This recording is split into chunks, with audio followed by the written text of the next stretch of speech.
Hi everyone, my name is Charlie, and today I have a guest and the mid-year book freakout tag.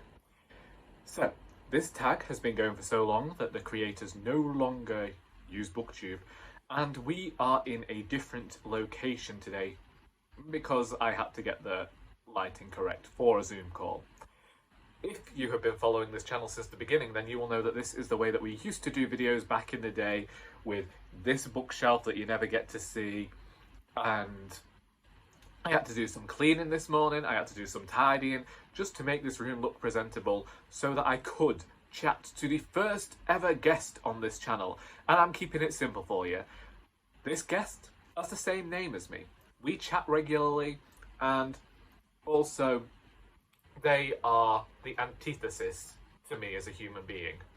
I am probably the more sarcastic, dark presence on BookTube when it comes to this person who can only be described as kind. And I am talking about Charlie of Charlie Brook. So, without further ado, I will take you into our conversation. You will get to see just what our favourite books have been this year, what books we've liked, what books we've disliked, what books we're looking forward to. All of that you're going to get to know with the mid-year book freakout tag.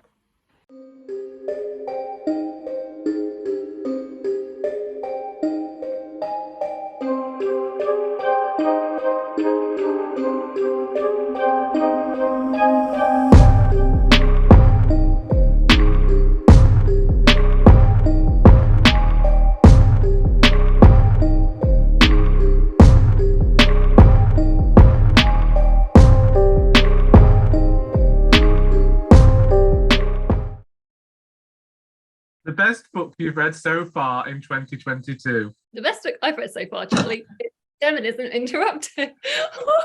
Yeah, this is a non-fiction, obviously, and it's by it's non-fiction By Lola Olufemi. By Lola, yeah, and it's just brilliant. It's so masterful, it's so diverse, and it's probably the best book on feminism that I've ever read. And it's by Pluto Press. So if you order from their website, the first time you order from their website, you get like 50% off, FYI. And they've always got loads of good deals on. So yeah, highly recommend it.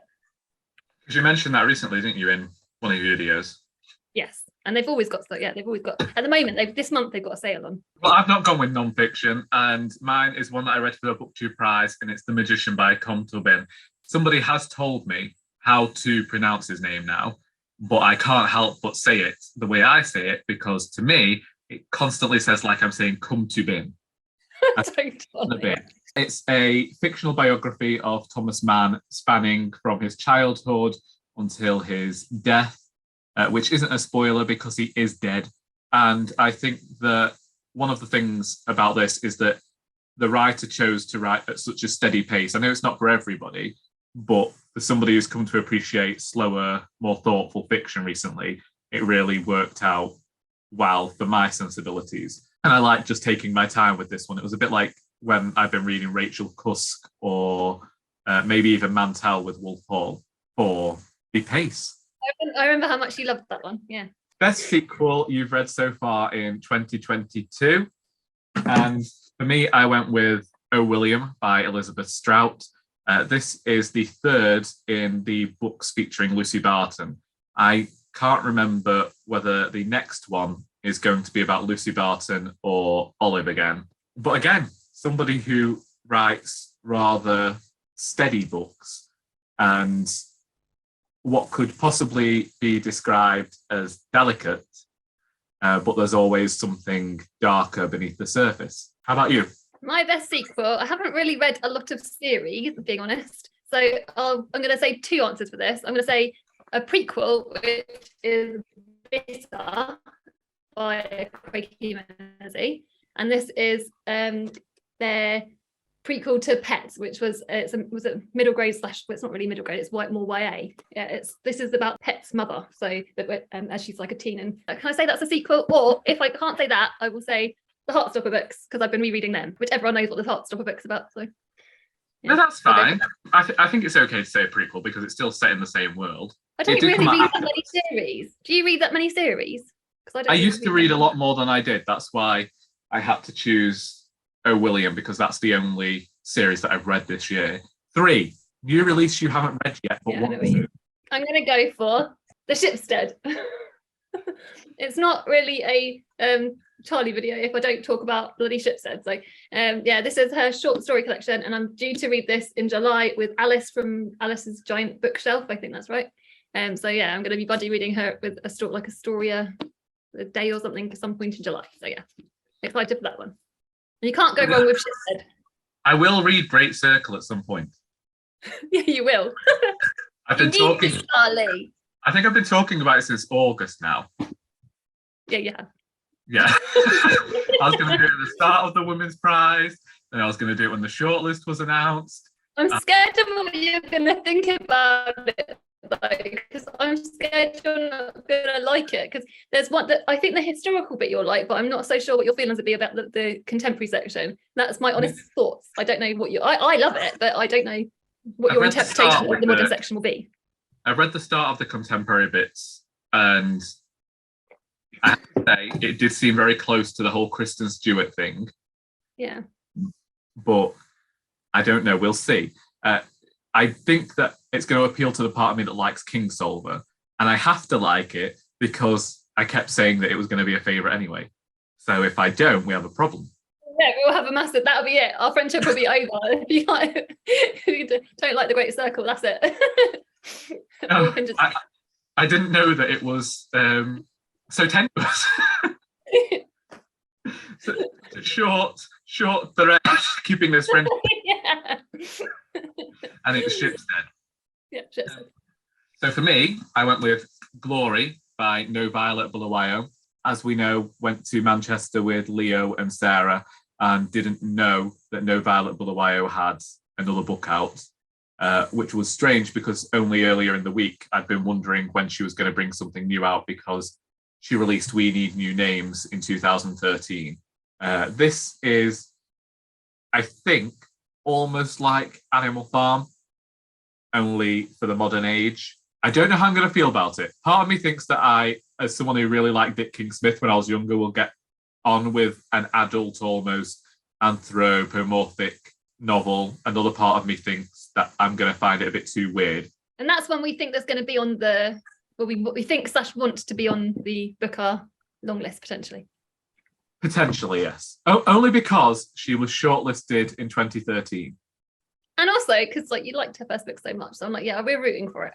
Most anticipated release for the second half of the year. So for me, this is All About Evie by Matson Taylor. I read The Miseducation of Evie Epworth 2 years ago now. I read it as an arc, then I read the physical copy, and it just appeals to that part of me that likes northern humour. So that one, and I think it's out at the end of July.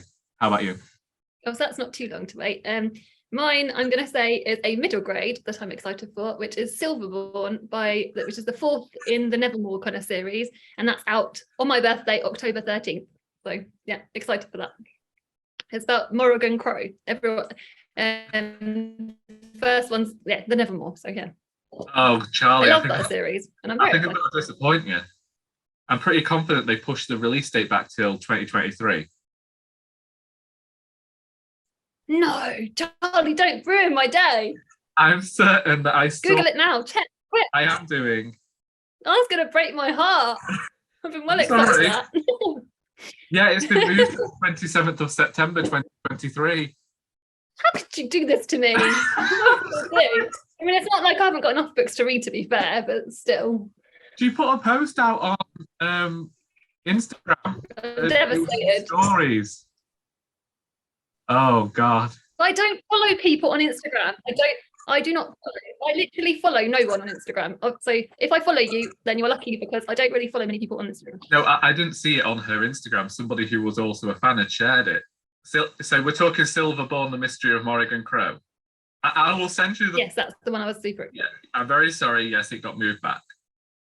It was due to be out my birthday. That was going to be like my birthday present. You know, that's actually ruined my whole birthday now. Oh goodness, I'm sorry about that. I am sorry. Okay, I'll be okay.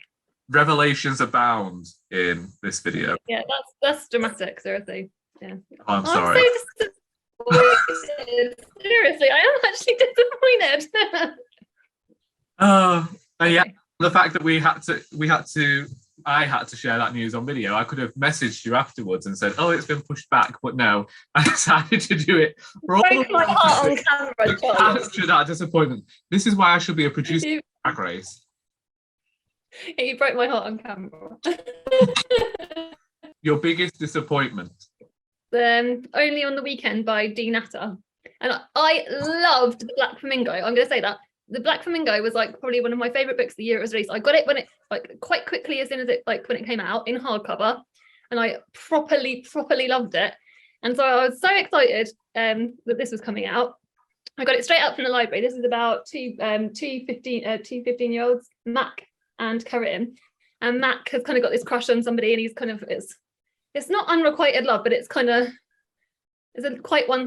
one-sided. But this is just so boring. I'm really sorry. It's boring.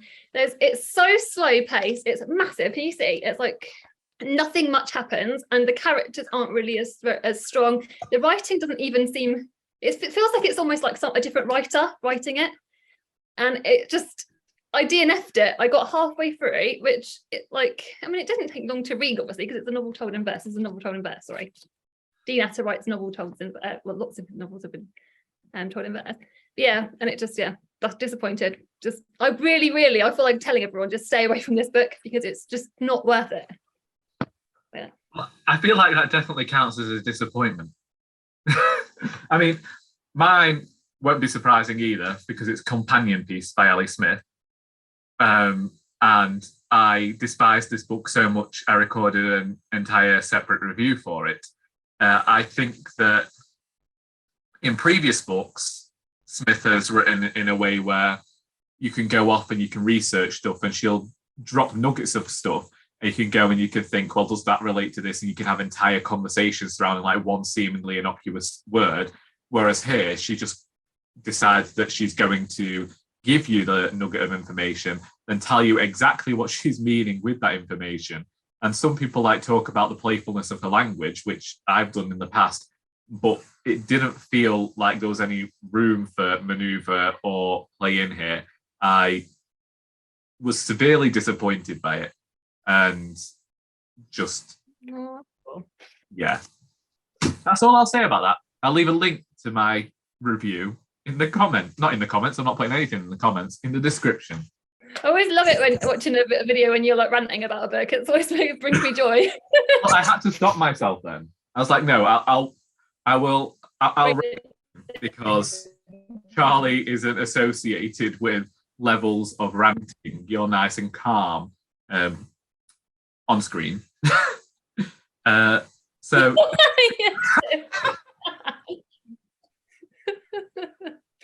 don't even. We have Biggest Surprise, which for me was Fabulosa, the story of Polari, Britain's secret gay language by Paul Baker. And this one is simply because I didn't think that I know that non-fiction can be written in a way that's accessible, but this one was educational and informative, as well as having this almost narrative thrust that made me want to just continue reading and read it quite compulsively. And I ended up finding out a lot about Polari and gay history of the last 120 years, which when I've mentioned it to people and mentioned that I read this book, it turns out that a lot of older people who I work with knew of it. And so Kenneth Williams, who did the Carry On films, gets mentioned a lot in here because of Round the Horn with Julian and Sandy. And as soon as I mention Polari and that I've been reading about it, they can usually tell me something that went on. So it's helped to inspire quite a few conversations as well that I didn't expect to be having with people I'd never had such conversations with before. My biggest surprise was one that we've talked about quite a lot, The Book of Form and Emptiness by Ruth Ozeki, because I really didn't think that this was going to be a book out of the whole entire long list. Well, you've got it there. Wow, well done. Out of the entire long list, I thought, like, honestly, this was the one I was like, no, this is not going to be me for me at all, because like objects talking, I was like, yeah, maybe that's going to be a bit like, but no, it works so well, and I just loved it. I loved her writing. I think it's like, it's one of my favorite books of the year. It's just brilliant. Yeah. I do have to say, like, what I was going to say was, it has given me a fear now whenever I throw bric-a-brac out at the charity shop. You know, like every time I'm throwing a mug in, I'm like, is somebody hearing this scream? So then we have favourite new author, debut or new to you? Rivers Solomon. And I have read one of their previous books last year, which was Sorrowland. But this year I read An Unkindness of Ghosts right at the beginning of the year. And it's, again, another one of my favourite books of the year, because it's sci-fi, which really isn't a me book. It shouldn't be on paper. I think I said before, it's like, on paper, I feel like Rivers Solomon writes stories which shouldn't be things like, they never think like things that on paper would appeal to me, but they always work so well, and their writing is just gorgeous, and it's really, really dark, hard-hitting themes in often in their books. But yeah, they're just brilliant, and I think they're an excellent writer. The last thing I heard. Have you read Rivers Solomon? I haven't. I plan to. I've seen that they do have an Unkindness of Ghosts on BorrowBox. But I have quite a lot to get through first. I think it's a difficult question, this one, when you're talking about favourites, because I don't read a book by one book and think this person is a favourite. I think that they have the potential to be. So I did something similar to you, in that I read Elizabeth Strout last year with the 2 Olive Kitteridge books. And this year read the My Name is Lucy Barton. I read the 3 books, one after the other. And that's what cemented her for me as a favourite writer, because of what I said before about her seemingly straightforward, innocuous prose, and how I feel like you can always go back and get more through unpicking it, and you're always going to see more from the relationships. And she also manages to capture a population of a town extremely well as capturing the individual characters. And I think that can be difficult. I need to read some Elizabeth Strout. I think Emily's read some of her as well, and I do want to read. So, yeah. She's got a lot. I think it's, you know, Olive Kitteridge and My Name is Lucy Barton are the famous ones.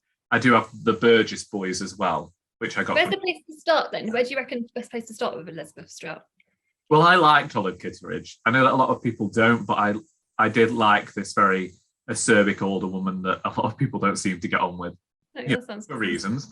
And I do like reading about older characters. So I liked Olive Kitteridge, but I think that even with the My Name is Lucy Barton books, you can get away with reading them out of order. So yeah, I'd say go down to the library or the charity shop. If you find one, give it a read. Yeah, or nick it from Emily. Or nick it from Emily, that's also a good idea. You can nick stuff from Emily, she's right around the corner. Yeah, unlike you, who's too far away. Yeah. If I do it, it's a crime. Yeah. And it's also calculated. If you do it, it's just soror. I don't like the next question. Yeah, neither do I. I always walk away from this question with the newest fictional crush. So I am just doing a character that I admire. Okay. So what have you gone for? I have just been like, I've dodged it completely. I know, it's my turn, isn't it? Yeah, your turn first. But you go first. Yeah, so I've just gone with a character I admire, which is Judith from the Marlowe Murder Club. The idea of this 77-year-old woman going swimming naked through the Thames, just her entire character, again, just suits my sensibilities. An older woman throwing convention out of the window is always going to be a win for me, and that's exactly what Judith does here. Although I do think that Robert Thorogood has created a really good murder mystery. It was more the characters that I was reading this one for. I think that's just a really good incentive, because characters are important to me, obviously. Good. Yeah, and I've dodged the question completely because I haven't got any fictional crushes, and I wasn't sensible like you and thought of an alternative. So I'm sorry. No, I originally put none. It was only because I watched Rosie's video from Scally Dandling about the books last night. Yeah. And she changed it to like a character she admires as well or something. I was like, yeah. So that's why I did that. I should have probably sent you that in a text, shouldn't I, or something before. That's all right. Do you know what? It's fine. Just keep your answer, and that's fine. It's only my previous answer, my very first answer to this in my first ever video actually on YouTube was it was Dorsey Adams. Do you remember Dorsey Adams from the Guernsey Literary Potato Peel Pie Society? I still haven't read it. Okay, if you watch the movie, what movie's actually better, I think. Okay. Arguably, but maybe some people kill me for, but whatever. So him, I love him, but there's no look. I haven't really. Yeah. No, it's fine. I don't get his on fictional characters. No. You know, I can't talk about my hatred for humanity in another video, but if I don't like people, I'm definitely not going to like fictional people. Fair dues, Charlie. Fair dues. Which is your newest favourite character? This is like a little bit tricky for me, but I'm going to go with Jonas from the Paper Palace.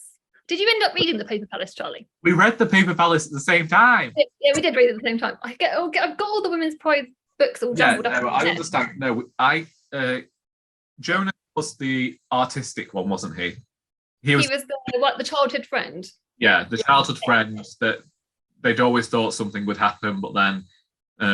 And I just loved him. I did really love him, and not in like a crushy way, but in it was a very messed up situation. Obviously, they were in a very horrible situation that they were in when they were children, and obviously the complicatedness of it as they grow older. But his character, there was something about him and the writing, how he was written. I loved how protective he was of Elle. So, and like his intentions and stuff. Yeah.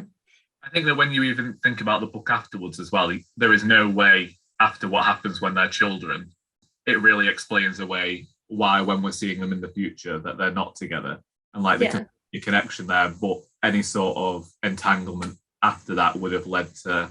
We'll have another conversation about the ending another time away from this chat, because there is stuff I want to talk about even about it, but when you're talking face to face you can get into that detail properly. So, you see, well, we'll talk about that another time, but I don't. So for me, my favourite character is Linda from A Tidy Ending by Joanna Cannon. She works in a charity shop. I have had volunteers at the charity shop similar to Linda in the past.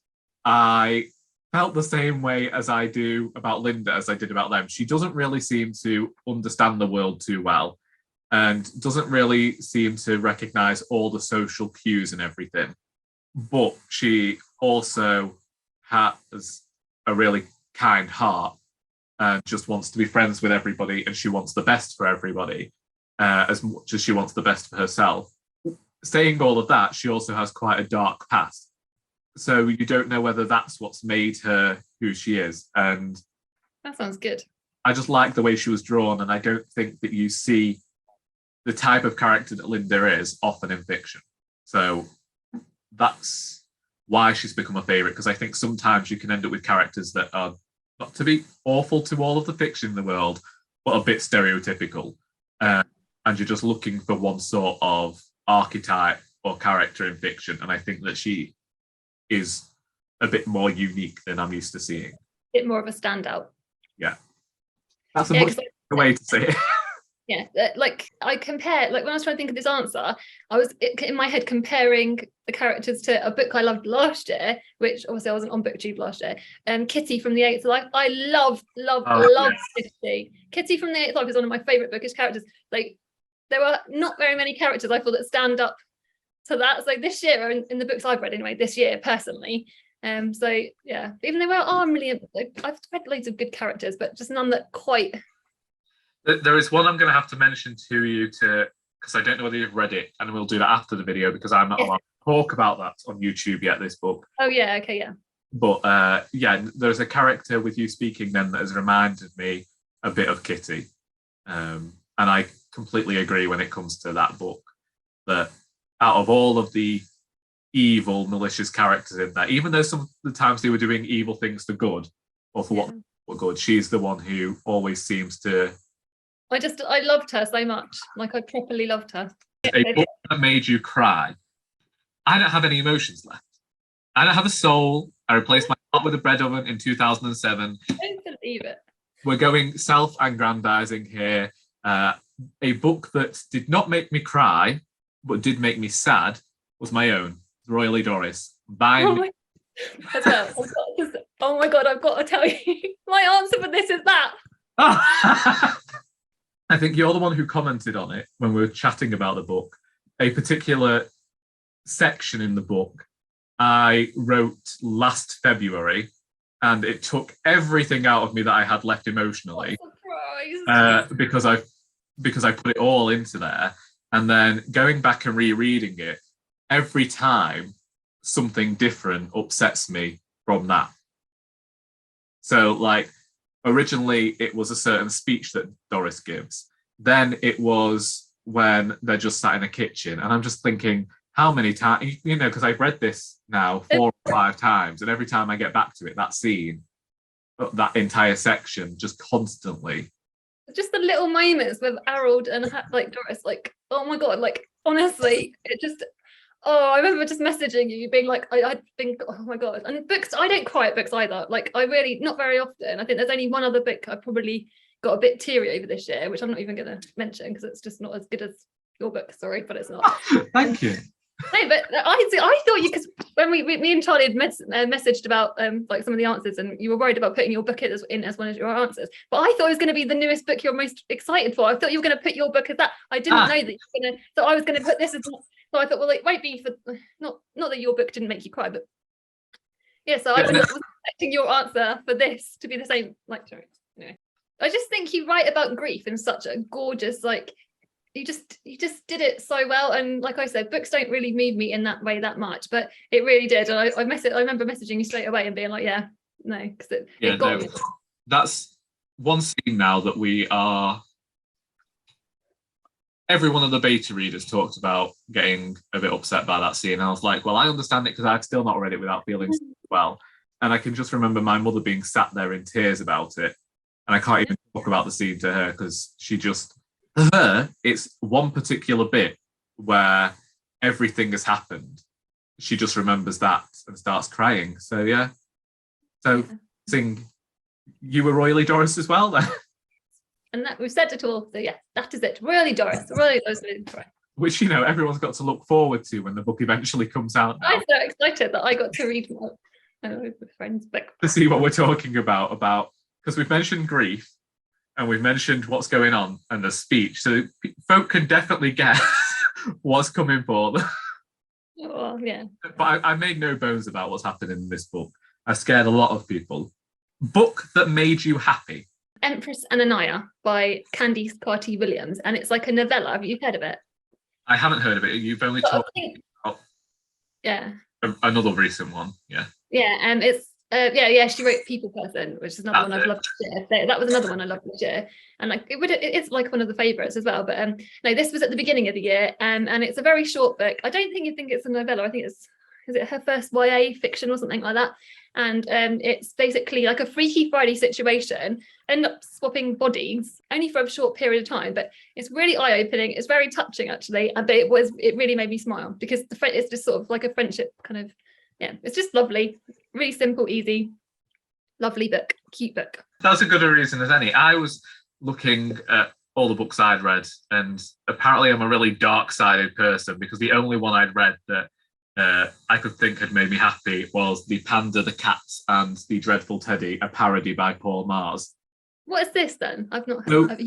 So, you know that there was that book a few years ago where it's like the horse boy. Yes, I love that book. Mole type one. So he's parodied that. It's a really sarcastic panda, and the Teddy is constantly trying to be his friend. The panda is a pessimist, and the Teddy is the optimist, and that type of character that's in the original. Like an Eeyore and Piglet type situation. Yes. Panda is constantly. So there we go. So you've got it here, where Panda and Teddy are together, and Teddy says to Panda, "Remember that you are loved," and Panda calls him a moron. That's It's brilliant. just Panda entirely disregarding all of the philosophical life advice that he is receiving from Teddy. And sarcasm will always win with me. That sounds brilliant. So I can see why that made you happy. That's a good answer. Next, we have most beautiful book you've received so far this year. And for me, this is Moon Witch Spider King by Marlon James. I'm looking for the cover where when you remove the dust jacket, it's the same as the image on the cover minus the text, because it would match my copy of Black Leopard Red Wolf. I'm still not sure why I purchased this book, because the first book was incredibly dark and I've always maintained I'll have to reread it because of how horrific it is. But this is set with a different character at the same time, and it, again, is this horrific fantasy, but apparently folk have said it's a bit more accessible than the first one, so I'll see with it. But yeah, I do think that these covers are quite... And that could be a book, that could be end up being on the Booker long list as well, couldn't it, potentially? I mean, I don't think it will be, though, do you? I don't think it will be, but it's very smart of Marlon James if it is, because the whole thing about sequels is it's got to be a book that stands alone if it's part of a series. So it would make sense then that Marlon James has wrote 3 books that stand alone just to try and get in the Booker every time. I don't reckon that's the reason, but yeah. And what's yours? Oh yeah, sorry. The most beautiful book I've got is When We Were Birds by Ayanna Lloyd Van. Yeah, and yeah, it's basically 2 characters. One's like works in the cemetery, and the other one can sort of talk to dead people or ghosts or something. And it's meant to be a romance, but the romance actually side of things doesn't really kick off until much later, like more than halfway in. Because I remember messaging Charlie, I messaged you, didn't I? And saying, yeah, and complaining that they had the romance hadn't happened yet. But it's beautifully written. It is a really good book, and I love the cover. So, final question: what do you need to read by the end of the year? I have got my TBR tackle books. That's what I've dodged out of and just copped out of and said my TBR tackle books. So Okay. I may have to cop out, but I need, those are the ones I definitely need to read by the end of the year. Well, I wasn't calling it a cop out. I just saw Anne Patchett on the top there and immediately started questioning. That's the one you sent me, Charlie. I know. And I questioned your taste. But you didn't like the other one. You didn't like what was the one that was narrated by Tom Hanks? I have no Dutch idea. House. Dutch House. Oh, Dutch House, yes. Commonwealth was better. I love that book. But Tom Hanks narrated it, to be fair, so I don't know whether that gave it like 50 extra points. Yeah, so it was nothing to do with the literary quality. It was all to do with Tom Hanks's voice. I mean, Tom Hanks did sell it. I'm not gonna lie. I liked the book. I liked it. But was it Tom Hanks or was it the book? We shall find out when I read this. We can have different tastes. It's fine. It's fine. Scrap about it later. Yeah, I just don't get on with Anne Patchett. For me, I always say that I never have any books that I need to read, but I think that as we are reading the book along list, I ain't going to say anything about books that I need to read, apart from one that I'm reading with your sister. So me and Emily are going to be reading The Way We Live Now by Anthony Trollope. Oh, okay. I can't remember whether we're reading it throughout the entirety of August or whether we're doing it for 2 months over August and September. Emily could put a comment in the... Yeah, Emily could put a note in the comments. We were going to read this last year and we decided not to in favour of a much shorter book.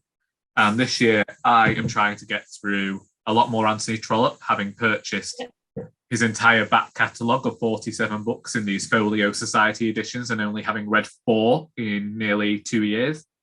So, did you pay full price for them? They were from the charity shop. How did you manage to get Folio in the charity shop? Seriously? Honestly, it is the strangest thing to ever happen. It was a huge coincidence and it happened during Victober. So I was reading, I just read The Warden or I just read Barchester Towers, one of the two. This man came to the back door. He'd had a relative die. Could he donate their book collection? And I said, yeah, you might want to space it out over a few days. And then one day, I saw this entire 2 boxes had gone into our container. And then this entire box that was left with me was just full of Folio Society Anthony Trollops. I was like, Crazy. boxes.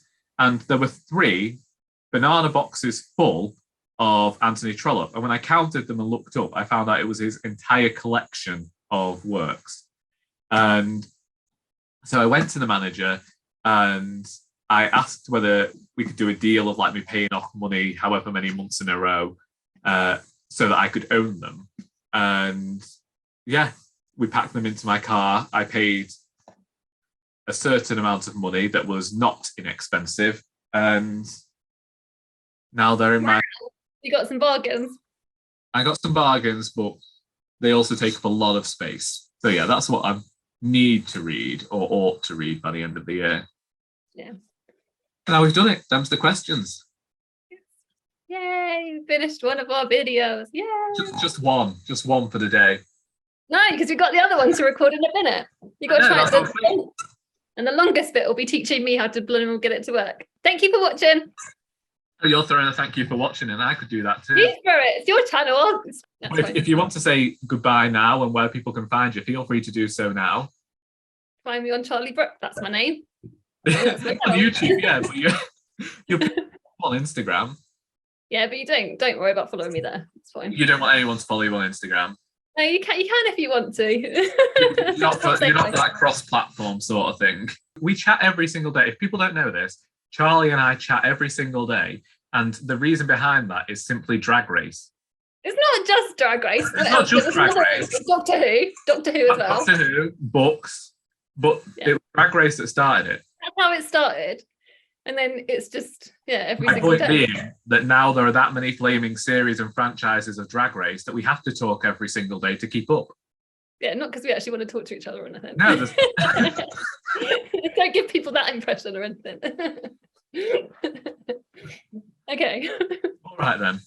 Well, do you want to say bye to folk and then I'll do the outro afterwards? Yeah, okay. Goodbye. Thank you so much for watching. And yes, I enjoyed it. And thank you, Charlie, for having me on your channel. Thank you. See, there you go. That's the kindest you're ever going to see anything on this channel. And that's the video. Believe it or not, Charlie and I actually spoke for 3 hours today. We have recorded this video for my channel, and there is going to be another video with our Booker wishlist going up on Charlie's channel at a later date. So look out for that, and when it does arrive, I will leave a link in description, as I will be leaving links in the description giving links to Charlie's YouTube page, not her social media, because I think that we've guessed she doesn't want you following her. If you haven't already, then do go and subscribe to Charlie. I hope that you have enjoyed this video, and if you want to talk about any of the books that we've talked about here, please feel free to do so in the comments, because until next time, that is all.